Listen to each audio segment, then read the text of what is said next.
En el informativo minero de la web, Minería al Día, conduce Stephanie Pardo, abogada senior de Holland & Knight. Bien, oyentes de el informativo minero de la web, a esta hora de la mañana, 6:44, tiempo real en el internet, pues ya tenemos contacto con la doctora Stephanie Pardo, señor cónsul de Holland & Knight, y como todos los lunes está con nosotros en este amanecer de este 19 de febrero del año 2025 con su sección Minería al Día. Doctora Stephanie Pardo, buenos días. ¿Qué tema nos trae para el día de hoy? Le escuchamos. Muchas gracias, don Edgar, por este espacio. Gracias como siempre. Hoy estamos todos los lunes a las 6:45 hablando de todas las novedades legales que el sector recibe de parte del gobierno. Soy Stephanie Pardo y esto es Minería al Día en alianza con La Voz Minera.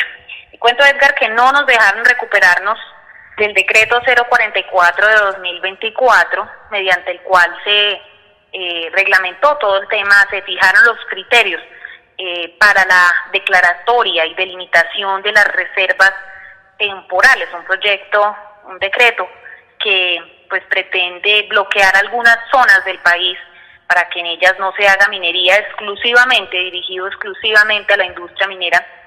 Y pues el viernes pasado se publicó por parte del gobierno un proyecto de ley, que es el proyecto de ley minera. Lo habíamos anunciado en este programa desde el año pasado, que venía ese proyecto de ley.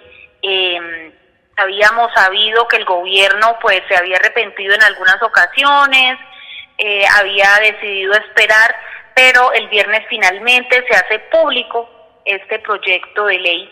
Y pues digamos que es un proyecto de ley bastante preocupante, Edgar, porque en este pues se trata de derogar definitivamente nuestro código actual minero.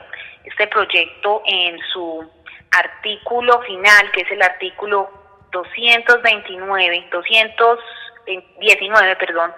se señala que pues se derogan todas las disposiciones que le sean contrarias. No dice específicamente que se derogue el Código de Minas, no lo dice, pero en su artículo 3 se establece que la regulación, el principio de regulación completa que traía nuestro anterior Código de Minas, y dice que todas las reglas y principios consagrados en esta ley, pues se desarrollan todos los mandatos de nuestra Constitución política y regula en forma completa, sistemática, armónica y con sentido de especialidad todo el tema de la relación con los minerales y su aprovechamiento sustentable y planificado.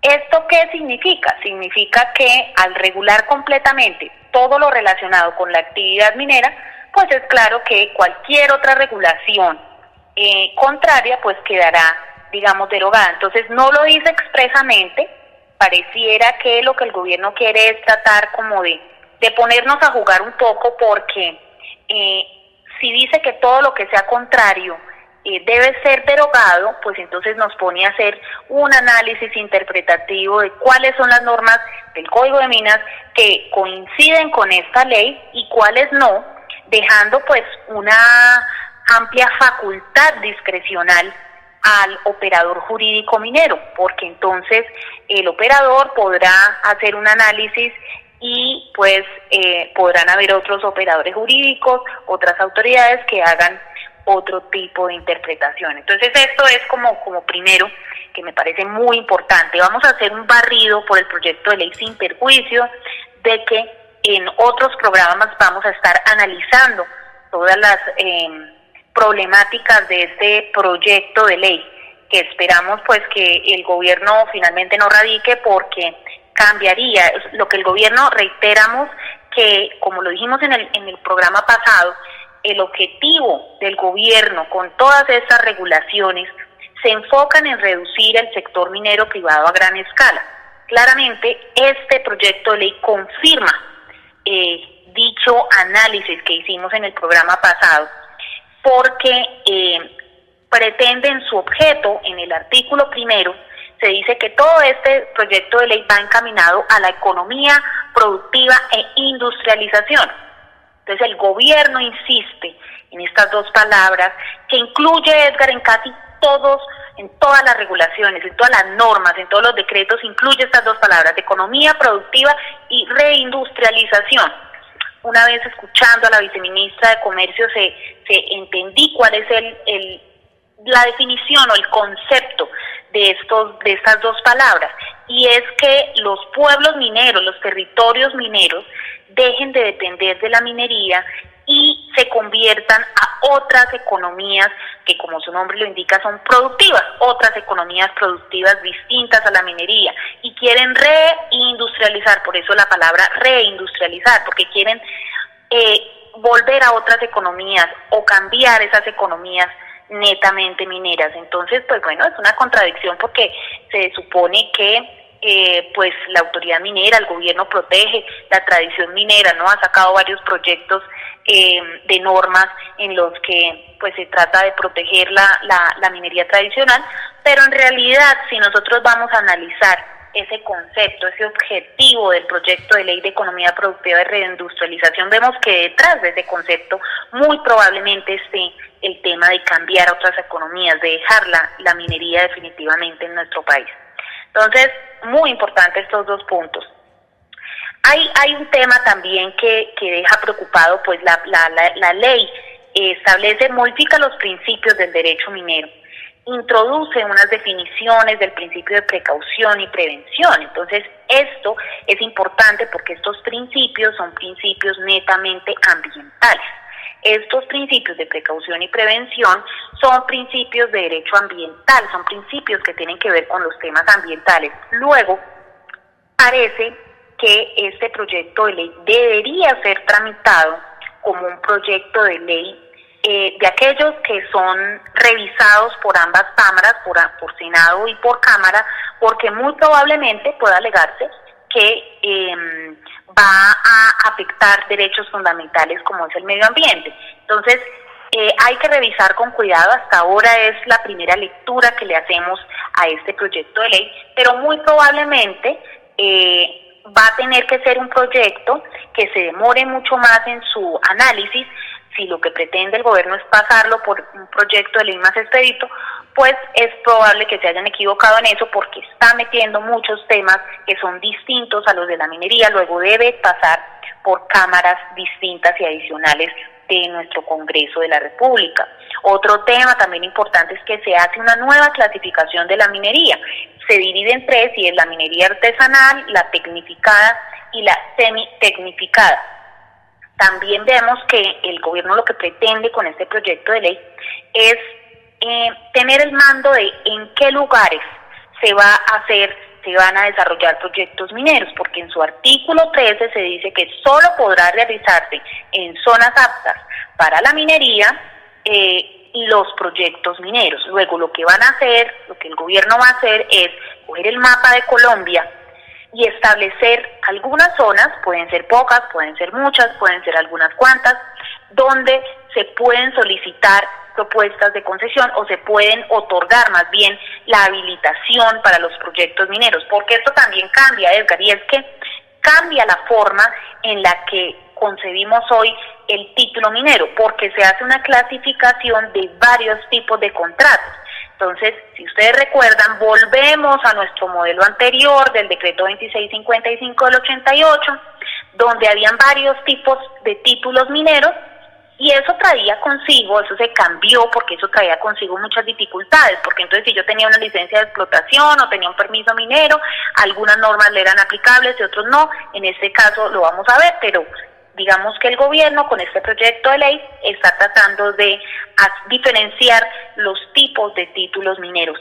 Entonces, es claro que el gobierno va a delimitar, va a declarar las zonas donde se pueden llevar a cabo proyectos mineros. Y eso es preocupante además porque conocemos realmente nuestro potencial geológico del suelo para determinar dónde hay minerales y dónde no. Justamente ese era el propósito de la Ley 685, aprovechar al máximo el potencial del subsuelo.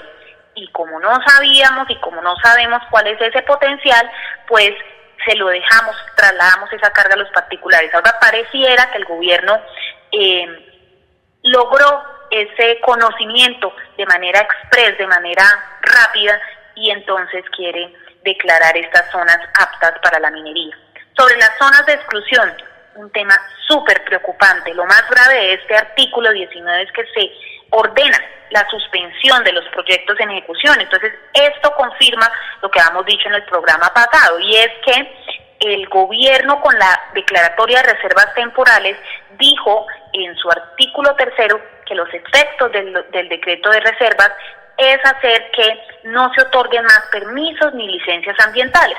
Surgía el interrogante sobre si los proyectos mineros en ejecución resultaban afectados. Con este proyecto de ley se observa que efectivamente esos proyectos que estén en ejecución y que queden superpuestos con las zonas de exclusión, con las zonas excluibles de la minería, pues tendrán que suspenderse, porque el proyecto de ley ordena claramente que aquellos proyectos que ya estén en ejecución y que se superpongan con estas zonas excluibles, debe ordenarse la suspensión inmediata. Esto es muy preocupante porque claramente es un mensaje del gobierno a querer suspender los proyectos que están en ejecución a toda costa. El artículo 23 trae un tema también, un tema muy importante, y es la prohibición que se hace de contratar exploración y explotación de carbón térmico. Entonces ya es clarísimo, el gobierno se destapó y dice: se prohíbe la contratación de carbón térmico. Preocupante porque es una de nuestras fuentes principales en Colombia, no solamente fiscal, económica, sino también para todo nuestro tema de la matriz energética que tenemos aquí en el país.